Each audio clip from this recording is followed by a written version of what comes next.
Estamos grabando. Hola a todos, bienvenidos al seminario de Industria 4.0 de la Maestría en Ingeniería Aplicada. Yo soy el doctor Fermín Marcelo Maciel Barbosa y estaré fungiendo como moderador de este evento que constará de 10 charlas. Estas charlas se estarán llevando los días miércoles a las 7 de la tarde. Antes de iniciar, quisiera hablarles un poco de cómo surge el evento. Surge en este programa de Maestría en Ingeniería Aplicada que se lleva a cabo en la Facultad de Ingeniería Mecánica y Eléctrica en la Universidad de Colima. Esta maestría maneja tres líneas de generación tres líneas de generación de conocimiento, que son mecatrónica, telecomunicaciones y eléctrica. Estas líneas pues van enfocadas hacia, este posgrado va enfocado hacia estas áreas importantes de desarrollo tecnológico y científico, importantes para la sociedad y a nivel industrial. Entonces pasamos a la parte de inauguración del evento, siendo entonces las 7 de la tarde con 4 minutos, damos formalmente inaugurado este evento de seminario de Industria 4.0. Antes que nada, pues mencionarles un poco de que también surge este seminario por el tema de evolución industrial que estamos viviendo hoy en día. Y esta evolución en la industria le llamamos la Industria 4.0. ¿Por qué le llamamos Industria 4.0? Porque estamos en la cuarta transición, podemos decirle, industrial. La primera surge en el año 1800, alrededor del año 1800, y tiene que ver con la invención de la máquina de vapor y todas las tecnologías que vienen de la mano en ese tiempo. Luego surge la Industria 2.0 o la segunda revolución industrial, que por ahí tiene que ver con la producción en cadena, la invención el uso de la energía eléctrica en la parte industrial, algunas tecnologías como el automóvil, entre otras. Luego, ya más cercano a nosotros, tenemos la industria 3.0, que tiene que ver con el uso de robots, con la automatización, con la electrónica, las tecnologías de información, se empezó a utilizar las energías renovables, el Internet, las computadoras y lo que se le empezó a llamar la globalización. Actualmente estamos viviendo un periodo de cambios tecnológicos, y a esto se le llama la industria 4.0 o a la cuarta revolución industrial. Y es importante hablar de ello debido a que cuando se presenta una revolución industrial, muchas tecnologías quedan desfasadas en el tiempo. Y por lo general las empresas que no generan cambios en sus sistemas tecnológicos o en sus sistemas de producción se quedan, digamos, desfasados o se quedan en el tiempo y no pueden evolucionar a mejoras en la producción. Y estas tecnologías son los sistemas ciberfísicos. Se habla de industria y productos inteligentes, el Internet de las cosas, la hiperconectividad y el Big Data, por mencionar solo algunos. En la industria 4.0, pues hay un medio ambiente en donde trabajan diferentes tecnologías como son la robótica colaborativa, el Internet de las cosas, la realidad aumentada, el Big Data, la impresión 3D.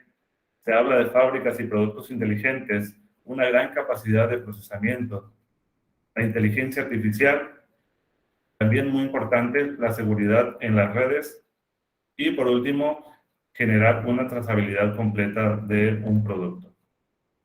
Entonces, la idea de este seminario es abarcar de manera, a grandes rasgos, algunos tópicos. En este caso vamos a hablar de un tópico principal y tenemos como invitado al ponente el doctor Víctor Iván Rodríguez Abdalá, que nos acompaña de la Universidad Autónoma de Zacatecas.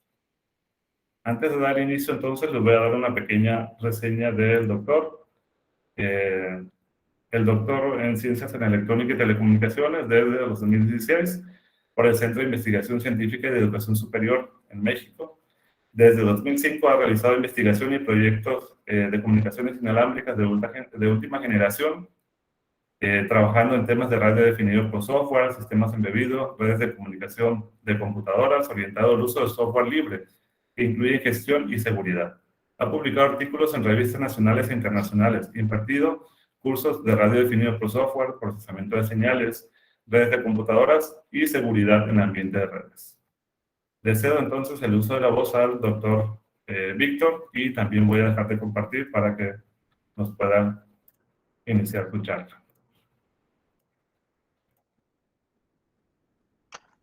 Hola, ¿qué tal? Buenas tardes. Permíteme tantito en lo que comparto.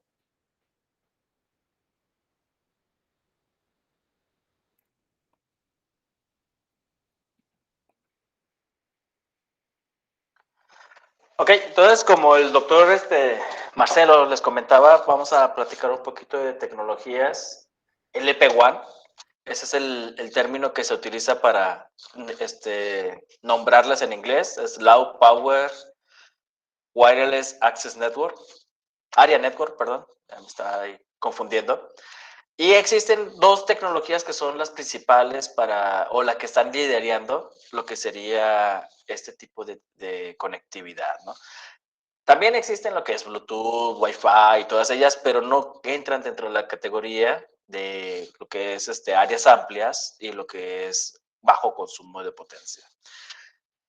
La plática la vamos a dividir en tres partes, que sería introducción, las características y las diferentes tecnologías que nosotros estamos buscando en este tipo de tecnologías de conexión. Como le mencionaba, el EP1 significa Low Power Wide Area Network, que vendría siendo la parte principal, es esta parte de aquí que dice baja potencia, y es donde entra la importancia del Internet de las cosas, ¿no? ¿Por qué? Porque estamos hablando de que el Internet de las cosas se enfoca principalmente al desarrollo de nodos que puedan funcionar con una batería tipo batería de reloj, tipo batería AA, AAA, pero por un largo tiempo, ¿no? Y largo tiempo nos referimos 1 año, 2 años, 3 años que pueda funcionar un dispositivo con una batería de ese tipo. Entonces, aquí es donde ya viene la parte interesante de decir, ok, a lo mejor si estás trabajando tú con una plataforma que soporta Internet de las cosas, llámese Arduino, Raspberry o no sé, algún tipo de plataforma popular, pero si no cumple con esta condición de un bajo consumo de energía, un bajo consumo de potencia, entonces ya no estaríamos hablando de en sí de un dispositivo de Internet de las cosas, ¿no? Ahora, ¿qué es el otro compromiso que tenemos con este tipo de enlaces? Este tipo de enlaces que nos puede soportar una comunicación de largo alcance, y largo alcance me refiero del orden de kilómetros. De hecho, nosotros hemos hecho pruebas con estos dispositivos y nos hemos conectado hasta cerca de 50 kilómetros. Y es un dispositivo que mide el tamaño de la palma de la mano. Aquí el compromiso que nosotros tendríamos debido a este alcance es la tasa de bit, que en este caso es una tasa de bit baja, ¿no? Entonces, ahí es donde ya empieza a tomar, digamos, forma lo que es el Internet de las cosas. Primero, es un dispositivo que debe ser de tamaño reducido, que tiene que ser un dispositivo de bajo costo, de tal manera que no nos interese o no nos cause problema perderlo, por así decirlo. Y es un dispositivo que va a enviar información a una tasa de bit bastante baja, tan baja del orden de los 0.3 kilobits por segundo o 50 kilobits por segundo, ¿no? De hecho, por ejemplo, aquí es donde viene la situación de que le llamen que el Internet de las cosas es la generación cero. Hablamos de la primera generación de celulares, segunda generación de celulares. En la quinta generación de celulares estamos hablando de que nos estamos conectando a giga y que podemos descargar videos en HD y una alta fidelidad. Ok, esto ni siquiera son las velocidades que se alcanzaban en la primera generación de celulares. Por eso muchos lo llaman el 0G, ¿no? Ok, ¿qué es lo que podemos ver con esto? Pues primero, pues no voy a poder hacer llamadas de voz, no voy a poder enviar imágenes, simplemente voy a poder enviar los datos que el sensor esté, digamos, capturando en ese momento y los voy a enviar por un pequeño intervalo de tiempo para poder ahorrar la mayor cantidad de potencia, porque al final de cuentas la etapa del radio, la etapa de la transmisión de la información es la que mayor consume energía, ¿no? Este tipo de redes LP WAN podemos usarlas de manera privada, como una red de sensores, pero también tenemos alternativas de proveedores de servicios, ¿no? De la misma manera como estas compañías existen para proveer servicios de celulares o de telecomunicaciones, también existen ya proveedores de servicios de Internet de las cosas. Estos tipos de redes de LP1 surgieron a partir de lo que era una red AlarmNet de Ardis Network. Esta red era una red de alarmas de esas de casa, industria, que se comunicaban inalámbricamente en una ciudad, ¿no? Luego, con el auge de la segunda generación y tercera generación de celulares, principalmente con el uso del GPRS, ya permitió, digamos, eliminar las viejas estaciones de alarmas y migrarlas a conexiones de celulares. Esto era padre porque al final de cuentas la compañía de alarmas ya no tenía que preocuparse por la cobertura. Ya se encargó, digamos, de la cobertura las compañías celulares. Luego, lo que fue en los alrededor del 2010, la compañía insignia, digamos, de lo que es el Internet de las Cosas, Sigfox, fue la que empezó a desarrollar este tipo de tecnologías de manera de poder conectar estas redes de sensores de una manera global, de tal manera que no importa, digamos, en qué parte del mundo te puedas ubicar, vas a poder conectar tu dispositivo, ¿no? Actualmente, la competencia, por así decirlo, de Sigfox vendría siendo LoRa Alliance, y ellos sacaron una alternativa. ¿Cuál es la diferencia entre LoRa Alliance y Sigfox? Principalmente es que LoRa Alliance le dice al usuario, tú te encargas de la cobertura, yo te ofrezco la nube, y en cambio Sigfox dice, yo me preocupo por la cobertura, yo te cobro por la cobertura, y tú ya nada más preocúpate por el puro sensor, ¿no? Y en LoRaWAN yo tengo que hacer el sensor y tengo que instalar lo que sería el punto de acceso inalámbrico para poder hacer que mi sensor se conecte, ¿no? De la misma manera, lo que es el Internet de las Cosas, pues no ha escapado de las compañías celulares, y estas compañías celulares están ofreciendo diferentes alternativas para lo que es Internet de las Cosas. Aquí vale la pena mencionar algo interesante, de que aunque estas compañías celulares ofrezcan el servicio de Internet de las Cosas, no es lo mismo comprar un chip y decir, ok, ya tengo el SIM de la compañía celular y me voy a conectar. No, no es tan así, sino más bien que ellos aprovechan que ya tienen, digamos, una infraestructura de torres, de antenas repartidas por toda una región, y en ciertas frecuencias en específico de las que ellos tienen concedidos, ellos envían ahí su señalización de Internet de las Cosas. Entonces, el hecho de que yo le ponga a un celular, a un dispositivo, a un nodo, un chip de tercera generación, cuarta generación, o simplemente un chip de celular, no quiere decir que también estoy haciendo Internet de las Cosas, ¿no? Sí hay digamos, un chip especial o un protocolo especial que estas compañías están ofreciendo para poder dar el servicio de Internet de las Cosas. Entonces, a manera así rápida, les comento que la primera red de AlarmNet fue desarrollada por Ademco, que era una compañía de alarmas, y utilizaba una banda libre de 900 MHz, de tal manera que ellos no se metieron en problemas, digamos, de concesión, no tenían por qué, digamos, pagar por el uso de las frecuencias, pero sí, digamos, estaban generando interferencias en ese rango de frecuencias, ¿no? Incluso ellos mismos tampoco se salvaban de las interferencias en esas frecuencias. Hay que recordar que en esa época de los 90s, era muy popular la frecuencia de los 900 MHz, principalmente en teléfonos inalámbricos y otro tipo de tecnología de ese tipo, garage, de puertas y cosas así. Y entonces estas alarmas pues eran susceptibles a las interferencias y en cierto modo pues podría tener ahí un problema de cobertura, ¿no? Lo que sí es importante recalcar pues que esta tecnología de AlarmNet, las compañías de alarmas eran las que tenían que desplegar lo que era el sistema de monitoreo de los paneles, ¿no? O sea, no era solamente instalar el panel en la casa o en el almacén, sino que también tenían que ver la manera de conectar inalámbricamente ese panel hacia su central, ¿no? Esta central o esta red, como quien dice, enviaba pequeñas cantidades de datos, y es lógico, ¿no? A final de cuentas, la alarma, ¿qué es lo que dice? Pues se abrió la puerta, no metieron la clave y se activa la alarma. Entonces no era algo así como que hubiera una comunicación de voz entre el usuario final, lo que era el prestador de servicio de la alarma, sino simplemente era que el prestador de servicio de la alarma se le activaba una alerta diciendo, ok, tengo que el panel de cierta alarma en cierta ubicación, pues se activó, ¿no? Como era un problema bastante serio esto de la cobertura inalámbrica para estas compañías, y con el auge de las redes celulares, en este caso la segunda generación de celulares, pues empezaron a migrar esta tecnología.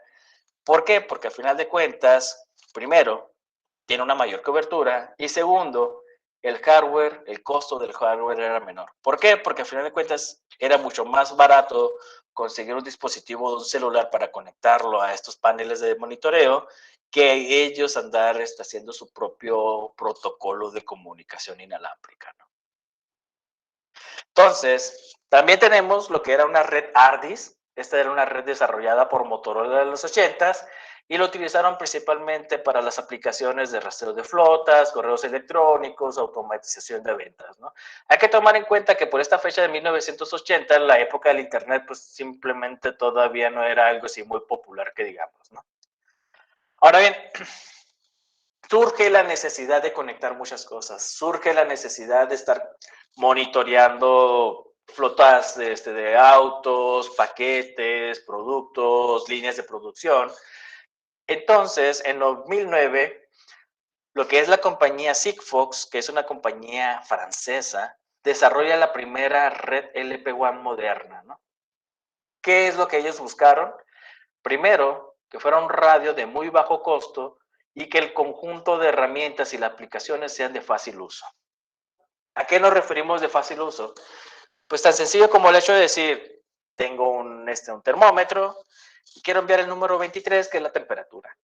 Y ya, no me voy a meter en problemas de mandar cadenas, de estar enviando la capa de protocolo de internet. No, no, no.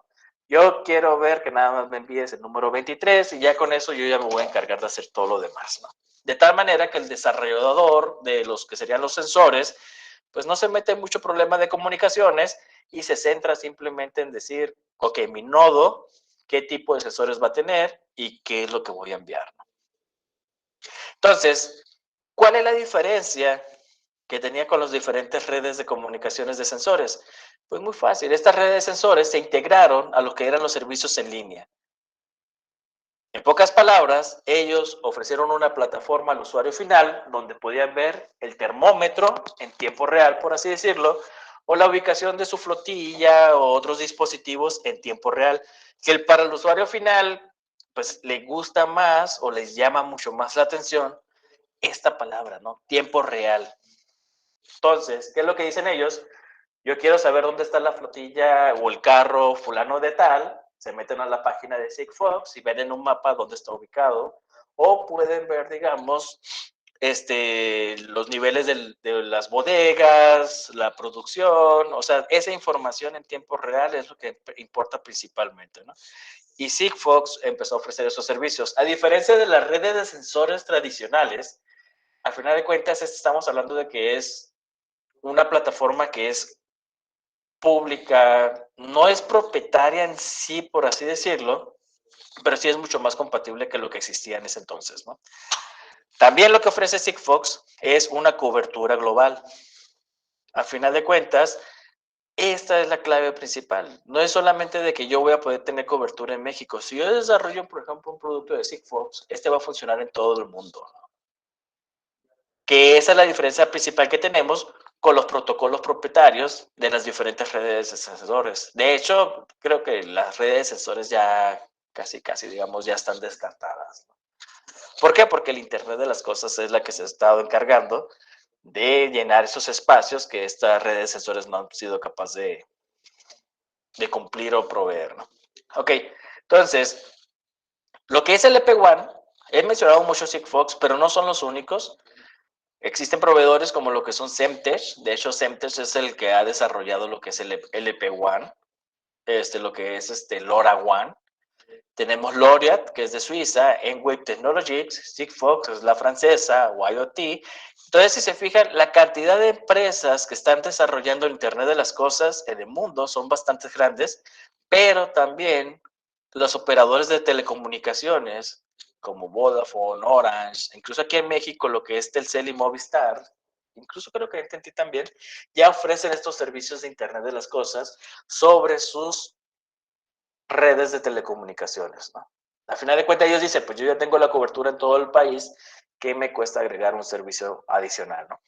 Como les mencionaba, no es un número de celular adicional, no es que vaya a ocupar una línea de celular adicional, sino más bien es que ellos aprovechan los espacios de sus espectros para poderle sacar un provecho. Al final de cuentas, esa compañía paga millones por utilizar ese espectro de radioeléctrico, ¿no? Ok, entonces, ¿qué características tenemos nosotros en lo que es el LP WAN? Como les mencionaba, estos tipos de tecnologías se utilizan para Internet de las cosas y la comunicación máquina a máquina. ¿Qué es lo que se busca? cobertura de largo alcance. Y largo alcance hablamos de kilómetros de distancia, ¿no? Bajo consumo de potencia, que quiere decir que con una batería normal de esas alcalinas pueda estar funcionando más de un año. No es, digamos, del interés del Internet de las cosas que pongamos un panel solar, baterías de litio. ¿Por qué? Porque lo que buscamos es que el usuario final, se acabó la batería, el usuario final sea quien llegue, ponga y la cambie y no tenga que andar llamando al proveedor, por así decirlo, ¿no? Entonces tampoco se trata que sean baterías recargables ni nada de ese tipo de cosas. Lo otro que se busca es baja tasa de Doctor transmisión. Víctor, una duda. ¿Qué En mi onda? caso se quedó trabada la lámina 6. No sé si has avanzado. Yo estoy en la 10. No sé si me la puedas compartir para compartir las láminas, porque en el caso mío, no sé si los demás vean también la lámina 6. Yo veo la 10 también. Ah, ok. Entonces es mi problema de mi red. Sí, de hecho, al terminar la presentación te comparto las diapositivas. Si quieres, mira, deja suelto y vuelvo a presentar. Sí, gracias.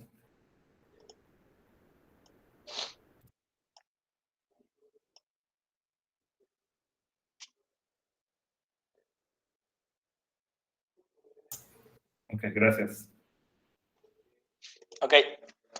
Entonces, les comentaba que lo que buscamos es que sea una baja tasa de transmisión. No vamos a enviar voz, no vamos a enviar video, no vamos a enviar imágenes, vamos a enviar datos, a final de cuentas, ¿no? Importantísimo que el costo del dispositivo sea muy bajo y que su desarrollo tampoco sea muy caro. Que la topología de la red sea muy sencilla y de fácil implementación. Que la cobertura sea total, que funcione tanto en los interiores como en los exteriores. Y la última parte, que es la más interesante, es la escalabilidad de red, ¿no? Buscamos que estas redes de LP WAN yo pueda incrementar la cobertura, aumentar la cobertura, sin tener que meterme en muchos problemas, digamos, de que ya existe un punto de acceso, qué va a pasar, se va a hacer interferencia con los demás. Entonces, aquí simplemente pongo un punto de acceso y ese punto de acceso va a ser bueno para mi tecnología de Internet de las Cosas, ¿no? Ok, ¿cómo podemos implementar el LP WAN de acuerdo a los esquemas de transmisión? Existen diferentes tecnologías, cada una de las compañías pues escoge la que más le convenga, por así decirlo. Tenemos lo que es Dash 7, es un estándar de firmware y se utiliza en diferentes tecnologías de radios de LP WAN, ¿no? Tenemos el espectro disperso basado en chip. Esta tecnología es la que utiliza LoRaWAN. Se ve bien fea la letra lo que estoy viendo. Mejor lo borro. LoRaWAN se basa en este espectro disperso. Lo que es banda ultra angosta, esto es lo que utiliza Sigfox. Y espectro disperso en salto de frecuencia, principalmente lo utiliza Bluetooth de Low Energy, lo que es el BLE. Y últimamente incluso LoRaWAN, bajo ciertos esquemas, también está utilizando espectro disperso de salto de frecuencia, ¿no? Entonces, si se fijan, aquí ya mencionamos algunos términos bastante técnicos, por así decirlos. No es muy popular este espectro disperso basado en chip. De hecho, es una tecnología así, muy utilizada para comunicaciones militares. No es, digamos, la técnica clásica de espectro disperso, ni tampoco lo que se utilizó en la segunda generación y tercera generación de celulares, ¿no? Es algo diferente. Y lo que es la banda ultra angosta, pues es, digamos, un esquema de modulación bastante sencillo. Y es por eso que, digamos, Sigfox optó por este tipo de tecnología, ¿no? Ahora, ¿qué es lo que se busca? Que estos esquemas consuman muy poca potencia al transmitir la información, debido a que van a transmitir muy pocas veces la información que se está, digamos, recolectando, pues tienen que ser inmunes al ruido y los tiempos de transmisión tienen que ser lo suficientemente cortos, ¿no? ¿Por qué? Porque les menciono de nuevo, ¿no? El amplificador del radio es el que consume la mayor cantidad de potencia en un nodo. Entonces, ¿qué es lo que nos conviene? Que el radio se prenda la menor cantidad de veces y el menor tiempo posible. Ok, la tecnología de banda ultraangosta es consiste en tener canales menores a 1 kHz para poder establecer un enlace a gran distancia, ¿no? Entonces, ya que esta ancho de banda es muy angosta o es ultra angosta, ¿qué es lo que hace? Concentra una gran cantidad de potencia y baja presencia de ruido dentro de la banda. imaginemos como por ejemplo un globo, ¿no? Por así decirlo. Tenemos un globo que consume esta cantidad de ancho de banda. Si yo lo agarro y lo empiezo a apretar, la energía pues al final de cuentas no se crea ni se destruye. ¿Qué es lo que va a pasar? Va a empezar, digamos, a hacerse más angosto, pero vamos a tener lo que es mucho más alta, lo que es la potencia con la que yo voy a estar transmitiendo. Entonces, lo que es mi nivel de ruido, pues se va a mantener abajo debido a que yo estoy consumiendo muy baja, digamos, ancho de banda y por lo tanto estoy aumentando la potencia con la que estoy transmitiendo. No es que yo meta un transmisor de mayor potencia. Lo que estoy haciendo es que como estoy consumiendo muy poco ancho de banda, entonces la energía pues se tiene que mantener igual, no puede cambiar la cantidad de energía que va a haber o el área que va a estar deteniendo esta figura, por así decirlo. Entonces se va a tener que extender. ¿Qué es lo que menciono? Tienen un globo, lo aplastan y el globo no va, digamos, a hacerse más chico, al contrario, se va a empezar a estirar hacia un lado, ¿no? Para poder, digamos, mantener siempre la misma cantidad de aire dentro del globo. Digamos, es la clave para que un sistema ultra angosto pues concentre mucha potencia en su transmisión y tenga baja presencia de ruido.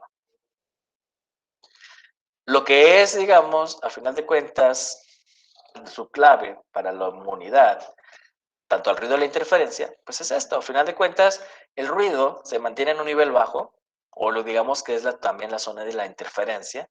Y entonces, aunque mi interferencia me esté afectando lo que es mi portadora, la relación señal-ruido que yo voy a tener se va a mantener bastante alta, ¿no?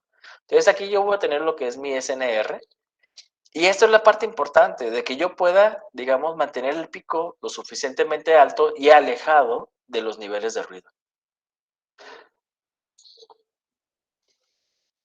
La otra técnica, que es lo que es espectro disperso, funciona al revés, ¿no? Por así decirlo. En vez de yo ocupar poco ancho de banda para poder aumentar mi potencia, yo lo que hago es consumir una gran cantidad de ancho de banda, incluso voy a estar en niveles abajo de lo que sería el ruido.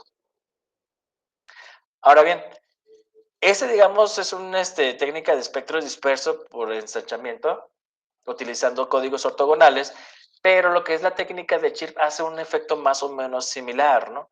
En este aspecto, lo que es la técnica de chirp, empieza en una frecuencia y se empieza como a desplazar hacia otra frecuencia, no salta, se desplaza, y entonces podríamos ver como una frecuencia empieza en un punto y empieza a ver, digamos, la traslación hacia otro punto, ¿no? Entonces, este movimiento que tienes acá se le llama lo que es el chirp, ¿no? Y dependiendo, digamos, de lo que es el código de desplazamiento, va a ser el tiempo de desplazamiento que va a tener, o en otras palabras, el ancho de banda que va a consumir. Si el código de esparcimiento es muy grande, voy a consumir una mayor cantidad de ancho de banda. Si es muy chico, voy a consumir una menor cantidad de ancho de banda. Estas técnicas son muy probadas en lo de espectro disperso. Uno dirá, pues si estás bajo del ruido, pues va a ser afectado de alguna manera.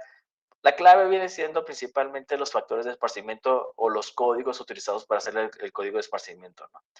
Hay mucha matemática detrás de ello, no lo vamos a mencionar, pero vale la pena mencionarlo que a final de cuentas, cuando yo agarro mi señal y la multiplico por mi código de esparcimiento, mi SF, yo voy a poder recuperar la información tal cual. Eso está padrísimo por el aspecto de lo que es la interferencia, porque si está abajo del nivel de ruido, ni cuenta me voy a dar que alguien está transmitiendo información, ¿no? Por eso se utilizó principalmente para comunicaciones militares. De esa manera no me podían cachar, digamos, o realizar interferencia para poder recuperar la información que yo estaba transmitiendo. Esta técnica, como le mencionaba, se utilizó mucho en lo que es tercera generación de celulares, lo que fue segunda generación de celulares principalmente, ¿no? También, como les mencionaba, pues están el espectro disperso por secuencia directa y el espectro disperso por salto de frecuencia. Estas dos técnicas fueron las más populares. De hecho, el de salto de frecuencia, si mal no recuerdo, fueron lo que se utilizó en 802.11, sí, pero creo que ya me entró la duda. Pero lo que es secuencia directa sí fue la que se utilizó principalmente, ¿no? Y como les mencionaba, en el Internet de las Cosas, lo que es el LP1 de LoRaWAN, pues utilizamos el espectro disperso por chirp. Otro detalle interesante que tiene los LP1 es que operan en las bandas ISM, que son las banda utilizada para la industria, la ciencia y la medicina, y por lo tanto no está pagando, digamos, el concepto de licencia, ¿no? Y es por eso que también los operadores como de LoRaWAN dicen, pues el usuario, pues puedes tirar toda la cantidad de puntos de acceso o de gateways necesarios para su cobertura sin necesidad de caer en tener que andar pidiendo permiso, por así decirlo, para poder desplegar su red de Internet de las cosas, ¿no? Lo que sí se busca siempre, pues el hecho de que sea libre no quiere decir que no esté regulado. Entonces hay que respetar las restricciones de los niveles de potencia que se están utilizando para este tipo de bandas, ¿no?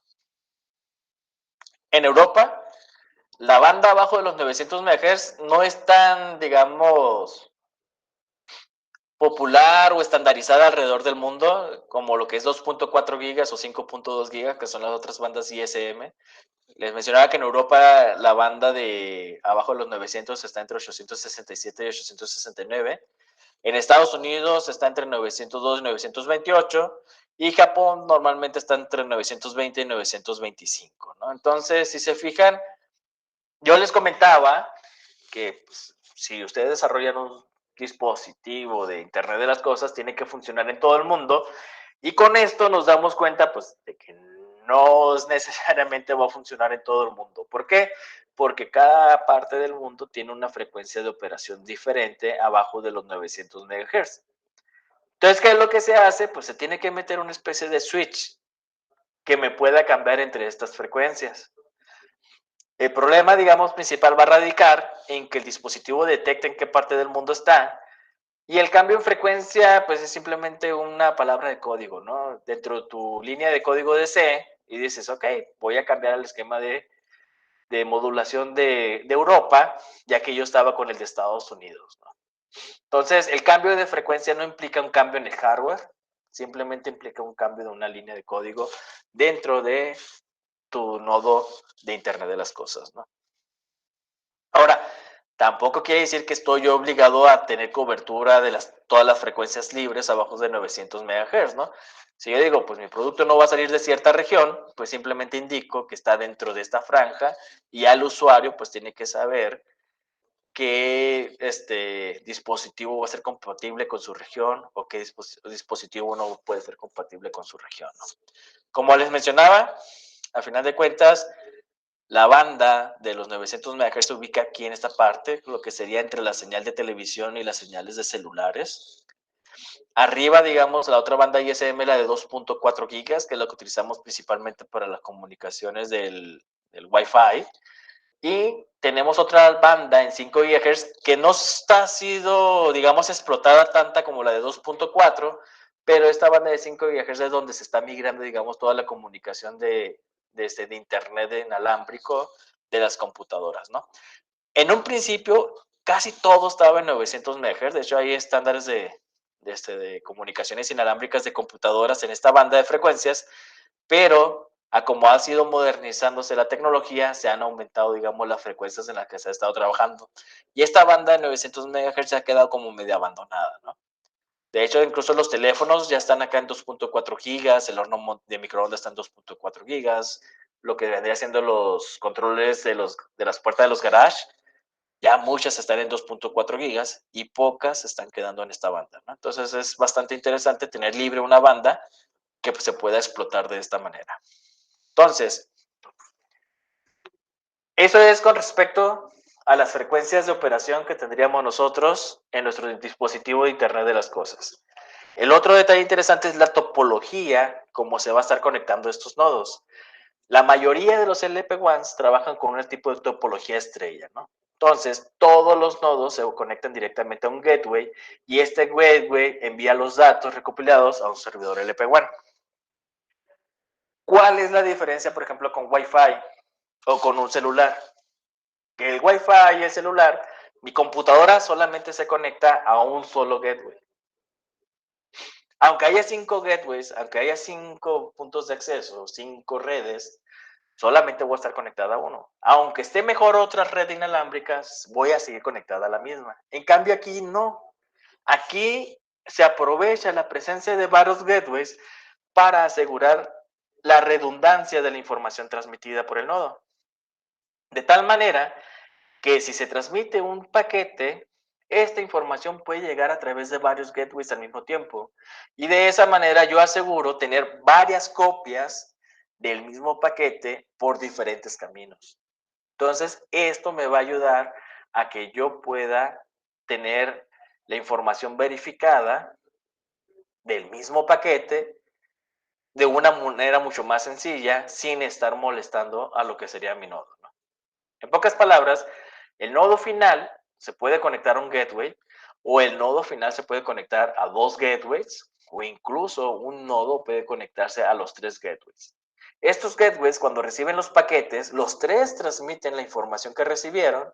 Va a haber un servidor de red que va a validar la información recibida, y finalmente en la aplicación, el servidor de aplicaciones, nosotros vamos a poder recibir el paquete. No voy a ver 3 veces el mismo paquete, voy a ver un solo paquete, pero la redundancia de haber recibido de información por diferentes caminos es lo que me va a asegurar a mí que mi paquete no tenga errores al momento de haberlo recibido, ¿no?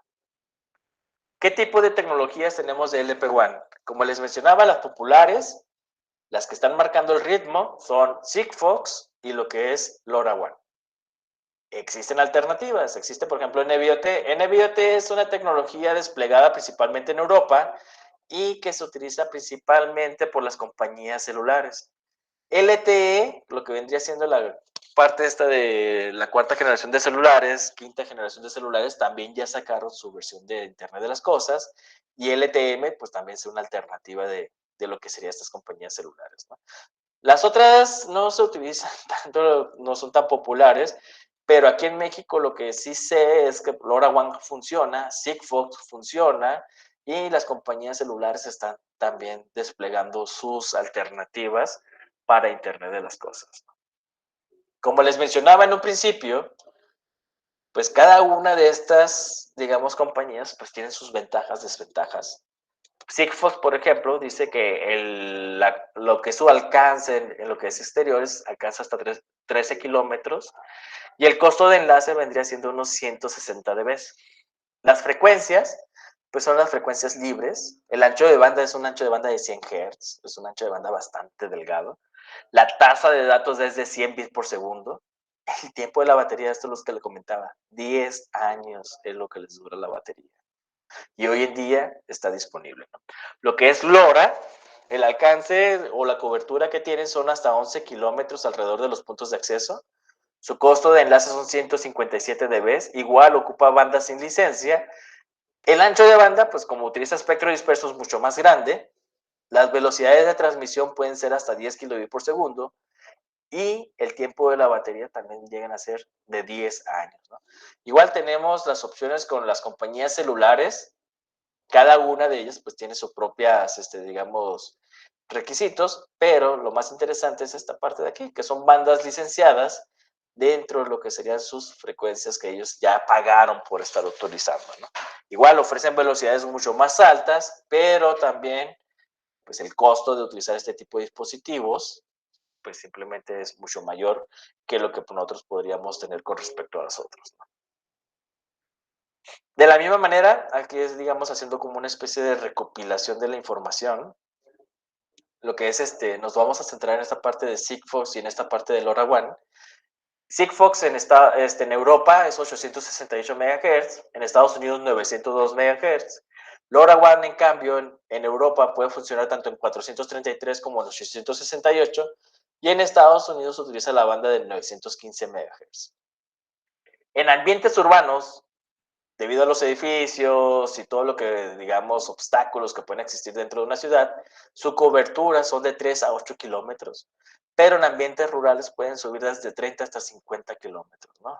Los costos de enlace, pues ya los había mencionado, de 156 dB, y lo que sería, digamos, las velocidades de transmisión, en Europa son 100 bits por segundo, en Estados Unidos son 600 bits por segundo, ¿no? En pocas palabras, lo que pasa es que en Europa la banda de 900 está mucho más regulada que en Estados Unidos, y de hecho ellos te dicen que solamente puedes transmitir un mensaje cada 10 minutos. ¿Por qué? Porque al final de cuentas, dentro de la legislación europea, ellos dicen solamente puedes ocupar el 20% del tiempo del canal. O sea, no es como aquí en México y en Estados Unidos que puedes transmitir todas las veces que quieras, ¿no? Y Sigfox, ¿qué dijo? No me voy a meter muchos problemas y lo voy a hacer mundial. Entonces, yo puedo mandar nada más 140 mensajes por día, que sería un mensaje cada 10 minutos. Y uno dice, pues son muy poquitos mensajes, porque al final de cuentas, yo quisiera tener mensajes mucho más seguidos. Ok, te la compro, no hay problema. Pero el medidor del agua solamente envía un mensaje al mes. Lo que es el medidor de la luz envía el mensaje una vez cada 2 meses. Una persona en cuidados intensivos, así grave, en un hospital, se le revisa sus signos vitales cada 4 horas. Entonces, un mensaje cada 10 minutos, como que sí cumplimos, digamos, con la mayoría de las necesidades de cosas, digamos, reales que en verdad podríamos aplicar. Entonces, estar actualizando cada segundo la información, pues tampoco es algo así como que sea tan necesario, ¿no? Lo que vendría siendo, por ejemplo, en LoRaWAN, igual lo que les mencionaba, por culpa de lo que vendría siendo el factor de esparcimiento, yo podría cambiar entre las velocidades de 0.3 kilobits por segundo hasta 50 kilobits por segundo. Me va a decir, pues 0.3 kilobits por segundo es muy lento. Sí, pero nada más voy a mandar el número 23, o sea, 2 dígitos. ¿Para qué quiero un enlace mucho más rápido si nada más voy a enviar un número, ¿no? El consumo de la potencia al momento de transmitir son 50 miliamperes normalmente. En la recepción consumimos entre 10 y 40 miliamperes. Y aquí viene lo importante. Cuando lo mandamos a dormir, el dispositivo consume 0.01 miliamperes. Esta es la clave de todo. Cuando mandas a dormir los dispositivos, porque ahí mandas a ahorrar la mayor cantidad de energía. Volvemos a la misma historia del medidor de agua. Yo nomás lo voy a prender una vez al mes, por menos de 1 segundo o por 2 segundos, y lo voy a volver a apagar el resto del mes. Entonces, la mayor cantidad del tiempo mi nodo debe estar apagado. El tamaño de los paquetes son de 12 bytes en Sigfox, y lo que vendría siendo en LoRaWAN, pues principalmente va a estar definido por el usuario, pero va a depender principalmente de la velocidad de transmisión, ¿no? Y de nuevo van a decir, 12 bytes es muy poquito, porque ¿qué tanto puede caber ahí en 12 bytes? Pues podemos enviar la información del GPS, lo que vendría siendo latitud, longitud, y ya ven que es grados, minutos y segundos. Lo enviamos esa información en 12 bytes y nos sobran bytes todavía. ¿Cuántos dispositivos puedo conectar por punto de acceso? Hasta 1 millón de dispositivos por punto de acceso. Para que se hagan una idea, los modems estos de internet de las casas, le pones 5 computadoras y ya anda llorando el internet. Entonces, 1 millón de dispositivos por cada uno de esos aparatos, hablamos de cosas serias, ¿no? Lo que es el cifrado, LoRaWAN, como sabe que su infraestructura principalmente va a estar desplegada por los usuarios, mete lo que es un cifrado fuerte, más o menos, para poder asegurar que los paquetes no vayan a ser alterados. Y esta diapositiva ya no está tan actualizada, pero sí existe un cifrado de red en Sigfox, debido a que vieron la necesidad de dar seguridad al usuario final con respecto a sus datos, ¿no? Ellos en un principio no lo querían meter porque al final de cuentas el cifrado, ¿qué es lo que significa? Aumentar la carga de procesamiento de los nodos. Y estamos hablando de que nos interesa que el nodo haga la menor cantidad de chamba posible, ¿no? Entonces, haciendo una comparativa de las 3 más importantes, LoRa funciona sin licencia, abajo del gigahertz.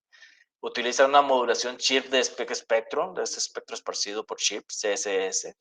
Yo puedo definir el tamaño del paquete. El chip transistor solo está disponible por Semtech. Esto es bien curioso. Semtech desarrolló la tecnología y ellos dicen, ok, tienes acceso a todo, pero el chip, la capa física es mía y yo soy el que decide cómo trabajar con ella y no la voy a soltar, ¿no? O sea, soy abierto en todo lo demás, menos en esta parte de lo que es el chip. LoRaWAN es la capa MAC. Hay que hacer una diferencia entre LoRa y LoRaWAN. LoRa viene siendo la capa física, la manera en como yo transmito la información físicamente, pero ya la comunicación con las capas superiores ya tengo que utilizar yo LoRaWAN, ¿no? Entonces, esto ya me hace el control de acceso al medio y ya gestiona la comunicación entre los dispositivos LP WAN y Gateways. Pero si yo compro el radio, digamos, de LoRa, que es de Semtech, yo puedo hacer una comunicación punto a punto entre dos dispositivos sin disponer de la capa de LoRaWAN, pero no tendría la parte esta de estarla conectando al internet, ¿no? O de subir la información a lo que es la nube. Sigfox sería como quien dice un operador de Internet de las cosas, es propietario. Ellos, su esquema de negocios es que ponen un operador por país. Aquí en México existe Sigfox México, ellos son los que se encargan de todo, digamos, la red de Sigfox. Ellos son los que deciden a dónde vamos a tener cobertura, dónde no se va a tener cobertura y todo ese tipo de detalles. Trabajan en una banda sin licencia, en este caso en México, pues alrededor de los 902 MHz.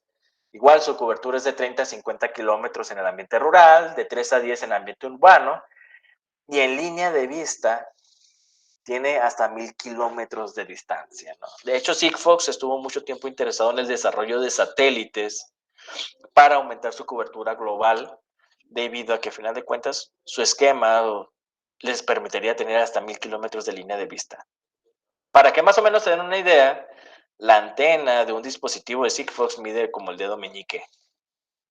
No hay, y todo el dispositivo cabe sin ningún problema en la palma de la mano. Entonces, con un dispositivo de ese tamaño yo puedo tener hasta 1000 kilómetros de cobertura, ¿no? Como les mencionaba, el enlace de subida puede tener hasta 150 mensajes de 12 bytes por día, y en el de bajada, pues 4 mensajes de 8 bytes por día, ¿no? El de bajada es la comunicación que tiene la nube hacia el nodo. ¿Y esto qué quiere decir? ¿Por qué hay menos mensajes de bajada? Pues muy sencillo, el medidor de agua no necesita, digamos, comunicación de bajada, él nada más va a interesarle enviar la información de cuánta agua se consumió.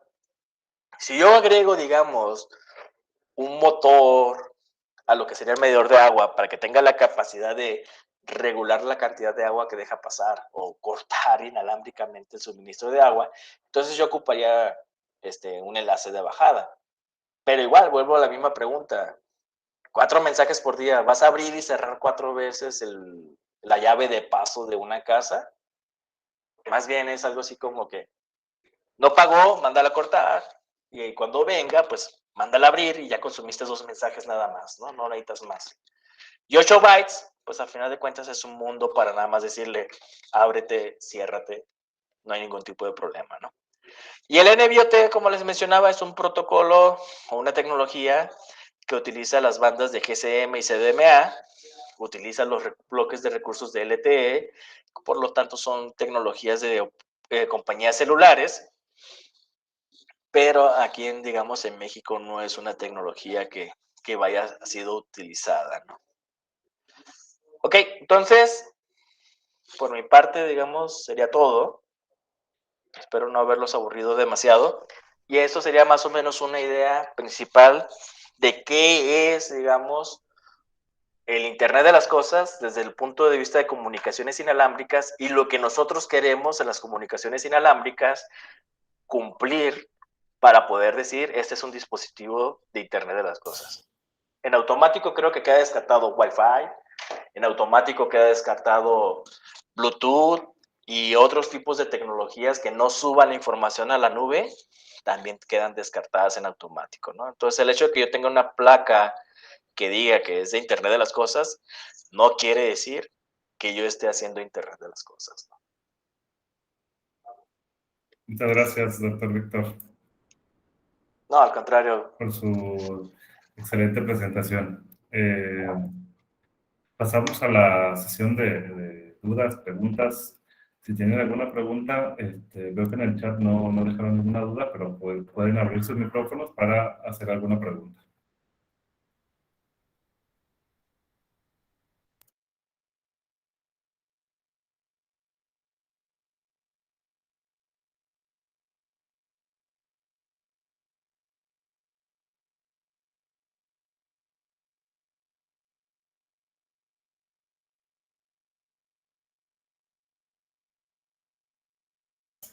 Creo que todo quedó tan claro, doctor, que no hay dudas. Déjame nada más entonces compartir las láminas nuevamente. Voy a compartir de nuevo las láminas para cerrar la plática del día de hoy. Agradecemos entonces al doctor Víctor Iván Rodríguez Abdalá, que nos acompaña de la Universidad Autónoma de Zacatecas, por su charla, Tecnologías de Conectividad de Área Amplia de Bajo Consumo de Potencia. Una charla muy interesante y que nos abre un poco la mente de lo que tiene que ver el Internet de las Cosas a nivel masivo. Gracias a todos por su atención y nos vemos en la siguiente charla. Gracias, hasta luego. Gracias.